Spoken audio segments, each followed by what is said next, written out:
प्रधानमंत्री नरेंद्र मोदी एससीओ की बैठक में शामिल हो रहे हैं। वहां पर शी जिनपिंग और पुतिन के अलावा कई राष्ट्राध्यक्षों से मुलाकात हो रही है। गिरिराज जी हमारे साथ में। गिरिराज जी, जो एससीओ की बैठक हुई है वहां पर जो प्रस्ताव आया है उसमें तो जो पहलगाम हमला है उसकी भी भर्त्सना की गई है, आतंकवाद की निंदा की गई है। देखिए, देश के प्रधानमंत्री नरेंद्र मोदी हैं। वो नरेंद्र मोदी जो पूरी दुनिया में भारत के झंडा को ऊंचा किया है, डंका बजा रहे हैं। जब अमेरिका के साथ भी थे तो भारत के हितों की ही रक्षा की, चाहे रूस से तेल लेने का मामला हो, चाहे जो भी हो। आज चाइना भी गए हैं एससीओ की मीटिंग में। वो वहां भी भारत के हित की रक्षा किए। पाकिस्तान की उपस्थिति में सारे देश ने पहलगाम हमले की निंदा की, एजेंडा पर पास हुआ। ये भारत के कूटनीति और नरेंद्र मोदी के ताकत की जीत है। लेकिन जयराम रमेश तो कह रहे हैं कि चीन जिसने हमारी जमीन पे कब्जा किया हुआ है उसके सामने जाकर के आप बातें नहीं रख पा रहे हैं, सरेंडर कर दिया है। क्या इस तरीके के जो है आरोप प्रत्यारोप चल रहे हैं? 60 साल राहुल गांधी के नाना ने जो दे दिया था, 40,000 45,000 वर्ग किलोमीटर जमीन, और आप जब चाइना से राजीव गांधी एनजीओ में पैसा लेते थे, और गलवान में जब हमारे सैनिक जूझ रहे थे तो चाइना एम्बेसी में क्या कर रहे थे? बिरयानी खा रहे थे। और अपने देश का बिरयानी खराब लग रहा था। अपने देश के विदेश मंत्री से बात करने में आपको शर्म आ रही थी। आप देश को बेच सकते हैं। आप के नेता राहुल गांधी जब देश से बाहर जाते हैं तो भारत के प्रति क्या रुख रहता है?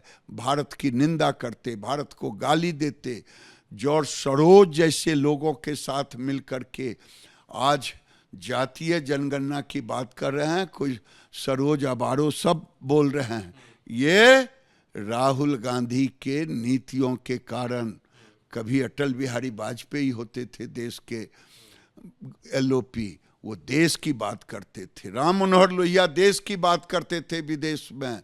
लेकिन आज आप जॉर्ज के साथ और इन लोगों के साथ मिल करके जो आप कर रहे हैं, आप समझ में आ रहा है जातीय तनाव। जिंदगी भर तो आप गरीबों को, बैकवर्ड कमीशन को नहीं आने दिए, मंडल कमीशन को इम्प्लीमेंट नहीं किया। अब जो आपने उठाया है, अब समझ में आ रहा है अमेरिका के इशारे पर, जॉर्ज सरोज के इशारे पर। तो आप ये कह रहे हैं कि जो जिक्र कर रहे हैं जॉर्ज सोरोस का, अभी जो यूएस के ट्रम्प के सलाहकार हैं उनका जो बयान आया ब्राह्मण को लेकर के कि तेल खरीद रहा है, उसका फायदा जो है देश के लोगों को नहीं मिल रहा, आप उसका जिक्र कर रहे हैं? मैं तो कह रहा हूं कि घर फूटे गमार लूटे। राहुल गांधी जैसा देश का नेता होगा।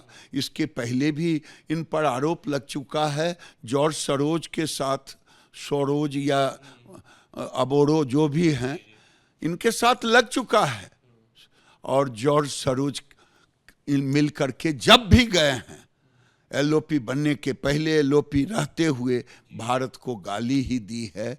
भारत को गाली ही, ये दुर्भाग्य है। बस एक आखिरी सवाल ये भी जो विपक्ष उठा रहा है कि वहां पर तुर्की, वहां पर जो है चीन, ये वो देश हैं जिन्होंने ऑपरेशन सिंदूर के दौरान पाकिस्तान का साथ दिया था। हम उन्हीं से जाकर के फिर बातचीत कर रहे हैं? बातचीत नहीं कर रहे हैं। हम एससीओ की बैठक में गए हैं। एससीओ में हम अपनी बात कहने गए हैं। ये आप जाएं एनजीओ पैसा लें और एम्बेसी में जाके बिरयानी खाएं।